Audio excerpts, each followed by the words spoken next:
கொள்கையா கொள்கையா எது வேண்டுமெனில் கொள்கையை விற்று பிழைக்க வேறு நபர் பாருங்கோ. டிஸ்டாக் நேயர்களுக்கு அன்பு வணக்கம். இன்று நம்மோடு பேசுவதற்காக தோழர் ராஜேஷ்குமார் ஐயா வணக்கம். வணக்கம். இவ்வளவு நாள் வீட்டை விட்டு வெளியே வர மாட்டேன்னு வந்திருந்தவர் ஒரு வழியா நேற்றுக்கு வீட்டை விட்டு வெளியே வந்திருக்கிறாரு. வீட்டை விட்டு வெளியே வந்தாரு, எப்படியோ கஷ்டப்பட்டு வீட்டுல இருந்து ஏர்போர்ட்டுக்கு போயிட்டாரு. பாவம், அவரால் ஏர்போர்ட்டை விட்டு வெளியே வர முடியல. கிட்டத்தட்ட மரக்கடை ஏரியாவுக்கு, திருச்சியில் இருக்கக்கூடிய மரக்கடை ஏரியாவுக்கு போறதுக்கு 5 மணி நேரம் ஆயிருக்கு. தேர்தல் வாகனத்துல போறதுக்கு, அந்த பிரச்சார வாகனத்துல போறதுக்கு ஒரே ஆரவாரம், ஒரே அதிரி புதிரி தான். எப்படி பாக்குறீங்க? எனக்கு அந்த க்ரௌடு வந்து ரொம்ப பிடிச்சிருக்கு. அந்த க்ரௌடு விஜயையும் நான் மேலுமே பாராட்டுறேன். நான் எப்படி இவ்வளவு ஒரு அழகான ஒரு க்ரௌடை உங்களால் ஆர்கனைஸ் பண்ண முடிஞ்சது நான் விஜய்க்கு நான் வாழ்த்து சொல்லிக்கிறேன். இதில் இருக்கிற சிக்கல் மட்டும் என்னன்னு விஜய்க்கு இன்னும் புரியலை. இப்போ எல்லா அரசியல் கட்சியோட தலைவர்களும் எனக்கு ஓட்டு போடுங்க அப்படின்னு கேட்பாங்க. கண்டிப்பா கேட்பாங்க. ஆனா விஜய்னால அப்படி கேட்க முடியாது.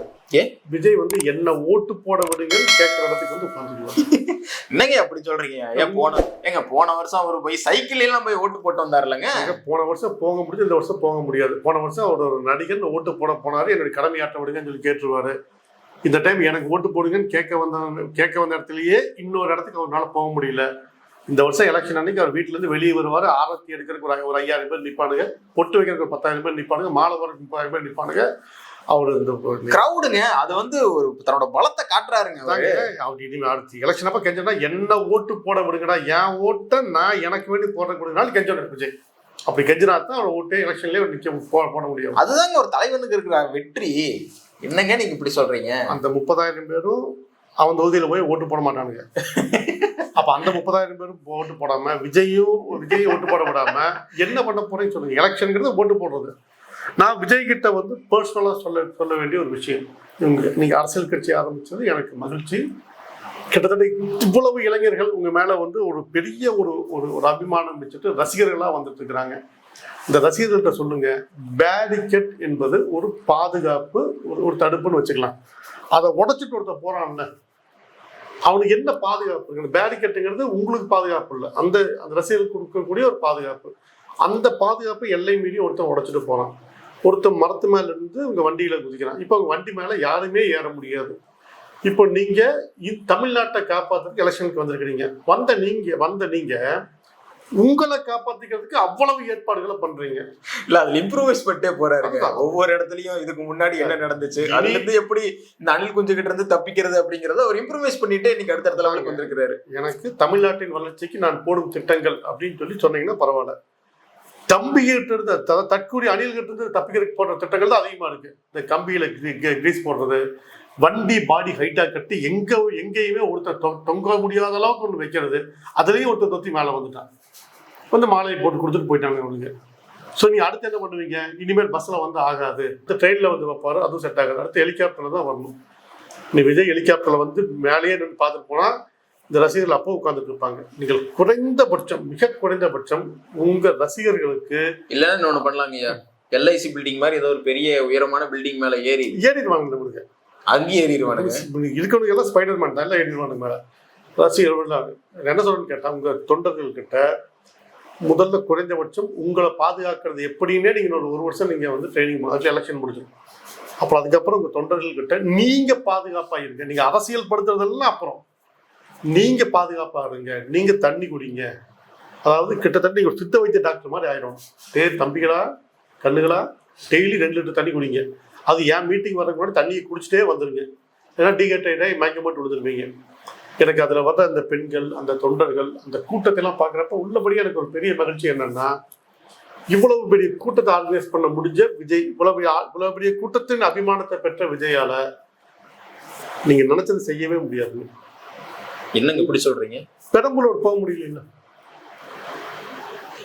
ஆமாங்க, அதுதாங்க அந்த கிரௌட் அந்த இதை காட்டுறாருங்க. அவரு எனக்கு இத்தனை பேர் இருக்காங்க காட்டுறாருங்க. இத்தனை கிரௌட் எங்கிட்ட இருக்கு, இத்தனை மக்கள் எங்கிட்ட இருக்கிறாங்கன்னா அது உனக்கு வெற்றியா மாற்றணும்ல. நீ நினைச்ச இடத்துக்கே உன்னால போக முடியல. நீ அவர்கிட்ட தப்பிக்கிறதுக்கான எல்லா வேலையும் உட்காந்து பண்ணிட்டு உட்காந்துருக்க. நீ அடுத்து வந்து நீ வந்து அந்த பெரிய முள்ளு வேலி போட்டு தான் நீ வரணும். இனிமேல் உனக்கு அதை ஏறினாலும் ஏறிடுவானுங்க. இவனுக்கு வரப்பைக்கு தார்பாய் போட்டு அது மேலே ஏறி போனாலும் போயிடுவானுங்க. கண்டிப்பா நீ பண்ணுவாங்க. உங்களுடைய நான் ஏற்கனவே சொன்ன, நான் ஃபர்ஸ்ட் வீடியோ பற்றி பேசியிருக்கேன்னு நினைக்கிறேன். கொஞ்சம் அரசியல் படுத்துங்க. இல்லை, முதல்ல அவனுக்கு மனசுலாம் மாறுது எப்படின்னு சொல்லி கொடுங்க இந்த குழந்தைகளுக்கு.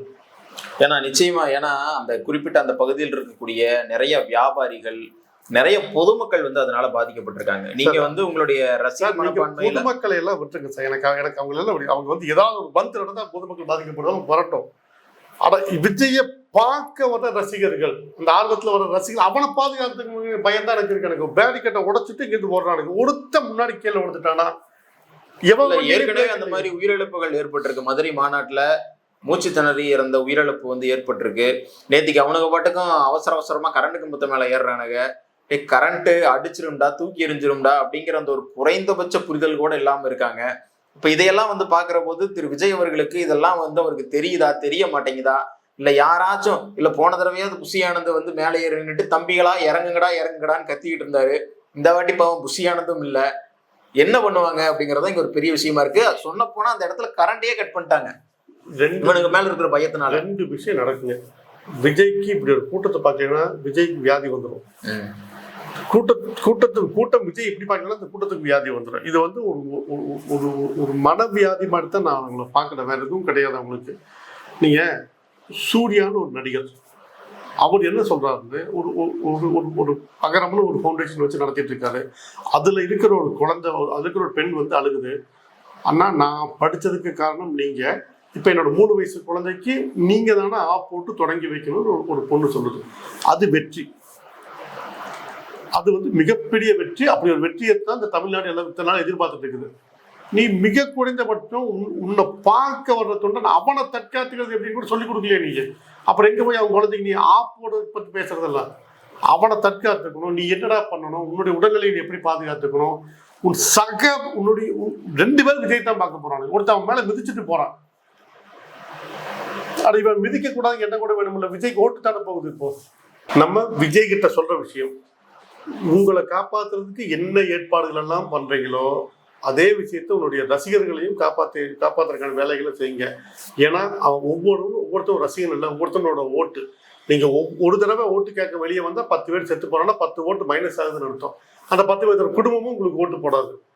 அப்புறம் உங்க ரசிகர்களை கூப்பிட்டு சொல்லுங்க. நான் இதுக்கெல்லாம் காரணம் என்னன்னா வாரம் வெளியே வர்றதுதான். இன்னைக்கு கூட இந்த ஒரு நேற்று நடந்த ஒரு டிபேட் ஷோல வந்து ரொம்ப அழகா இருந்துச்சு. இந்த சிங்கம் வந்து வேட்டையாட வரல, வேடிக்கை காட்ட வந்து சீமான் பேசுறதுக்கு அந்த பையன் ஒருத்தர் சொல்லியிருப்போம். விஜயோட கட்சியோடைய ரசிகன் தான், தொண்டர் கிடையாது, ரசிகன் தான் சொல்லியிருப்பான். சிங்கம் வந்து அது வேட்டைக்கு தான் வரும், நாய் தான் எப்போ பார்த்தா ரோட்ல சுத்தம் அப்படின்னு சொல்லி. அப்ப என்ன அர்த்தம்னா, சீமான் நாய், விஜய் சிங்கம், ரைட் இருந்துட்டு போட்டோம். சீமான் நாய் மாதிரி ரோட்ல சுத்துறான், ஆமா சுத்திட்டு இருக்கிறான்.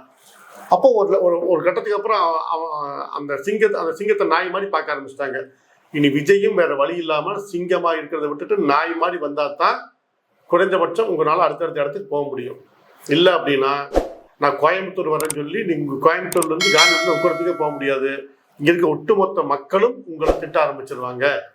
ஸோ ரசிகர்கிட்ட சொல்லுங்க, அந்த ரசிகர் அணில்கிட்ட சொல்லுங்க, நான் உங்களை பார்க்க வரேன், நீங்க என்ன பார்க்க வராதீங்க, இல்லைங்க போங்க. இல்ல நீங்க சொல்ற ஆங்கிலேயே நம்ம எடுத்துக்கோம், நீங்க வாங்க வராதிங்க, உங்களோட இதை பாத்துக்கோங்க, எல்லாம் ஓகே. ஆனா இவங்க யாருமே அதை கேட்கக்கூடிய நிலைமையில இல்லையே. அதுதானே சிக்கலாவே இருக்கு. யாரும் கேட்கக்கூடிய நிலைமையில இல்லை. அந்த அணில்கள் வந்து கேட்கக்கூடிய அதைத்தாங்க சொல்றேன். இவர் அரசியல் படுத்தணும்ல முதல்ல அந்த அணில்களை. அதுக்கு இவர் நாயா மாற்றணும்ல. இவர் தெருவா 100 தடவை வந்துட்டாருன்னு வச்சுக்கல, யாராவது பார்ப்பாங்களா? இந்த மாதிரி வருஷத்துக்கு ஒரு தடவை சிங்கம் மாதிரி வரதானே அவ்வளோ பிரச்சனை. இப்போ வாரத்துக்கு வந்து வாரம் வர்றாரு அவரு. டாக்டர்கிட்ட போய் இப்போ வந்து சுகர் டெஸ்ட் பண்ணியிருப்பாரு. சுகர் பார்டர் கொஞ்சம் மேலே இருக்கு, நீங்கள் வாரத்துக்கு முன்னாடி வாக்கிங் போகிற மாதிரி கடைசியில் ஆயிடுச்சு. ஸோ நீங்கள் வாரம் வர்றதை விட்டுட்டு டெய்லி வாங்க. டெய்லி ஒரு 3 மணி நேரம் நீங்கள் நடங்க. இந்த மக்களுக்கு உங்களை சலிச்சு போயிடும்ல. அதுக்கப்புறம் நார்மலாக உங்களை பார்க்க ஆரம்பிச்சிருவாங்க.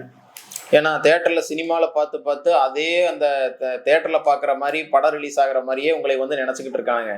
இது இவங்கெல்லாம் வந்து நாளைக்கு உங்களுக்கு ஓட்டா கன்வெர்ட் ஆவாங்க அப்படிங்கிற ஒரு எண்ணத்துல நீங்க சுத்துனீங்க அப்படின்னு சொல்லி சொன்னா அது வந்து உங்களுக்கு ஒரு மிகப்பெரிய ஒரு மைனஸா தான் போகுமே.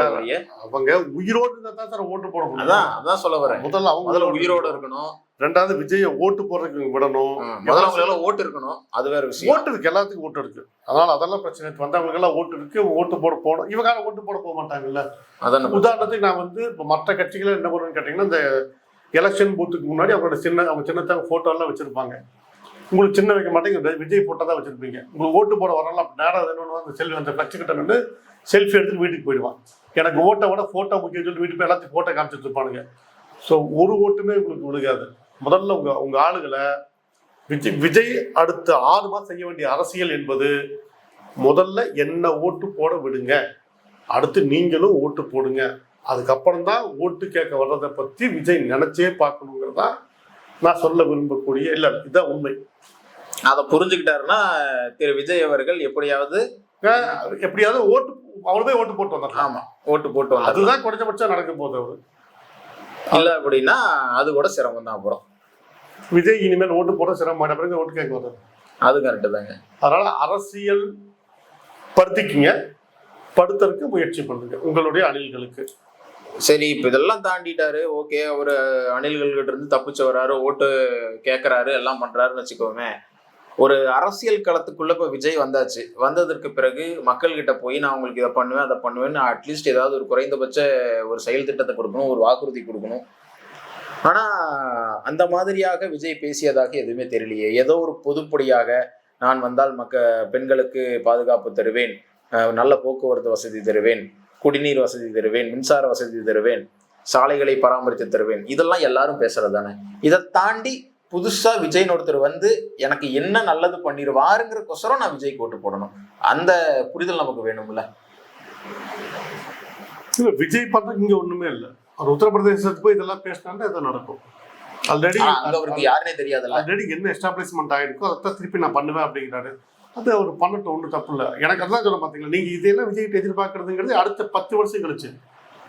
இந்த 10 வருஷமா அவருக்கு இருக்கிற சிக்கலே ஓட்டு போடுறதை பத்தி மட்டும். இவரை ஓட்டு போறதுக்கு அளவு பண்ணணும் இல்லை, கண்டிப்பா இந்த எலெக்ஷன் ஓட்டு போட முடியாது, அடுத்த எலெக்ஷன் ஓட்டு போட விடுவாங்கன்னு தெரியாது. நான் தான் சொல்றேன்லங்க, அந்த பேரிக்கெட்டை உடைக்காத ஒரு குரூப் உருவாக்கணும் இல்லை, அதுக்கே விஜய் 5 வருஷம் ஆகும். அதை உருவாக்கிட்டனால விஜய்க்கு மிகப்பெரிய சக்சஸ் நினைச்சுங்க. நீங்க அதுக்கப்புறம் இதெல்லாம் நான் பேச வேண்டியது இல்லை. எப்படி உருவாக்க முடியும்? அந்த பேரிகேட்டை உடைக்காத கூட்டத்தை உருவாக்கி அது எப்படி முடியும்? அதுதான் இவர் பேசணும். இவர் நாய் மாதிரி தெருவா எல்லா மக்கள்கிட்ட பழகி அட இதுதானா அவங்க எப்ப பழகுறாங்களோ அதுக்கப்புறம் பேரிகேட் உடைக்க மாட்டாங்க. ஆனா அவர் இப்படி பண்ண மாட்டாரு. இவர் சிங்கம் மாதிரி வாரத்துக்கு முன்னாடி வெளியே வந்தாலும் இப்படித்தான் உடைப்பார். அவர் இப்படி வர மாட்டாரு. அதைத்தான் சொல்றேன், நீங்க நாய் மாதிரி வாங்கன்னு சொல்லணும், சிங்கம் மாதிரியே இருக்காதீங்க. வெளியே வந்தா எல்லாரும் கேள்வி கேட்பாங்களேங்க, நம்மால் தான் யாராவது மைக்கு நீட்டாங்களே கதவை மூடிடுறாரு சார். நீங்க அவர்கிட்ட எதிர்பார்க்கிறதுங்கிறது என்பது அரசியல் ரீதியாக. நான் அதெல்லாம் இல்லை. முதல்ல அவரை இந்த மக்கள்கிட்ட பழக்கப்படுத்துங்க, 2 பேரும் பழகுங்க. நீங்களும் ஒரு ரசிகர் முதல்ல பழகுங்க. ஏன்னா இவரு விஜயகாந்த் அடையாளப்படுத்திக்கிட்டு வர்றாரு. விஜயகாந்தை விட்டுருங்க, எம்ஜிஆரை விட்டுருங்க, அண்ணா மாற்றத்தை விட்டுருங்க, எல்லாத்தையும் விட்டுருங்க. அதான் சொல்றேன்ல, ஓட்டு எலெக்ஷன்ல நிக்கிற ஓட்டு சிஎம் ஆசைப்பட்டா முதல்ல நீ ஓட்டு போடணும். அதுக்கே முடியாது உங்களால அப்படின்னு சொல்றதுல நான் அப்படியே அடுத்ததை பத்தி பேசலாம். அதை தான் சொல்ல வர்றேன். விஜயகாந்த் தெருவில் இறங்கி நடந்து வந்தாரு, மக்கள் கிட்ட பேசினாரு, பழகினாரு, ஓட்டு கேட்டாரு. உங்களால அது முடியாதுங்கிறதா இங்க சிக்கலா இருக்கு. அதனால சிக்கலா இருக்கீங்க. விஜயினுடைய அரசியலுக்கு நமக்கு சொல்ல வேண்டிய அட்வைஸ் என்பது, நீங்க மக்கள் கிட்ட பழகுங்க. முதல்ல மக்களை உங்களை ஏத்துக்க வச்சுக்குங்க, அவ்வளவுதான். 20 அடிக்கு மேல உட்கார்ந்தா இப்படித்தான் 8 அடி குதிப்பானுங்க. அவனோட தலைக்கு நேரம் உட்கார முயற்சி இல்ல. அவர் யோசிப்பாரு இல்லைங்க, எங்க 20 அடிக்கு மேல கொண்டே வச்சே நம்மளை இப்படி ஏறானுங்க தாவறாங்கன்னா ஏன் தாவறானுங்க? அது ஏன் தேவறானுங்கன்னா, அது புதுசா ஒண்ணு வந்திருக்கு, அதை பார்க்கலான்னு போறானுங்க. அது பழைய சிறப்பு. அவர் என்ன ஏதாவது என்ன எக்ஸிபிஷன்ல வைக்கிற பொருளாங்க அவரு. நான் சொன்னேன்னா அது அவர் அப்படிதான் காமிச்சிட்டு இருக்காரு. ஒரு 2 அடிக்கு ஒரு கண்ணாடி வச்சுக்கிறாரு, அப்புறம் அது மேல நிக்கிறாரு, அது கீழே லிப்ட் எதுவும் மேல வருதுன்னு நினைக்கிறேன். ஆமா, அந்த டைம் சுத்தி ஒரு லைட் வச்சுக்கிறாரு, தன்னை ப்ராடக்டா காமிச்சுக்கிறாரு. இந்த ப்ராடக்ட்டை பாக்குறது அத்தனை பேர் உட்கார்ந்து இருக்காங்க. அவன் சோறு தண்ணி இல்லாம உட்கார்ந்துட்டு இருக்கிறான். எனக்கு இருக்கிற வருத்தமே, அவருடைய கட்சியை பதிவு பண்ணிட்டாரு, எல்லாம் பண்ணிட்டாரு. இதுக்கு அந்த மக்களை முதல்ல ஓட்டு போடுறதுக்கு அனுப்பணும்ல. அதைத்தான் நீ முதல்ல அந்த அரசியலுக்குள்ளே விஜய் இன்னும் வரல. அதுக்கப்புறம் தானே ஓட்டு கேட்கிற அரசியல். அதனால இது விஜய் பத்தி நம்ம பெருசாலாம் பேச வேண்டியதில்லை. அவருக்கு நான் வாழ்த்து சொல்லிக்கிறோம். உங்களிடம் வந்திருக்கிற அந்த இளைஞர்களை மிக மிக குறைந்தபட்சம் அவனால பக்கத்துல இருக்கிறவனுக்கு எந்த பாதிப்பும் ஏற்படாத வண்ணம் அவனால செயல்பட முடிய வைக்கிறதுக்கே உங்களுக்கு பெரிய சிக்கல். அது ஏன்னா உடச்சிட்டு ஓடுறப்ப எவன் மேலே வேணாலும் ஏறிட்டு இருக்கிறானுங்க. அதை முதல்ல சொல்லி கொடுங்க. நீ உன் பக்கத்தில் இருக்கிறவனுக்கு குறைந்தபட்சம் உன்னால் எந்த பாதிப்பு ஏற்படாமல் பார்த்துக்கடா அப்படின்னு சொல்லி கொடுக்குற இடத்துக்கு நீங்கள் முதல்ல வாங்க. அப்புறம் நம்ம அரசியலை பற்றி நம்ம பேசுவோம். அதுக்கு இன்னும் எவ்வளவு காலம் ஆகுன்னு தெரியல. அது வரைக்கும் நம்ம வெயிட் பண்ணி பேசுவோம் நினைக்கிறேன். 10 வருஷம் ஆயிருங்க. தாராளமாக தாராளமாக.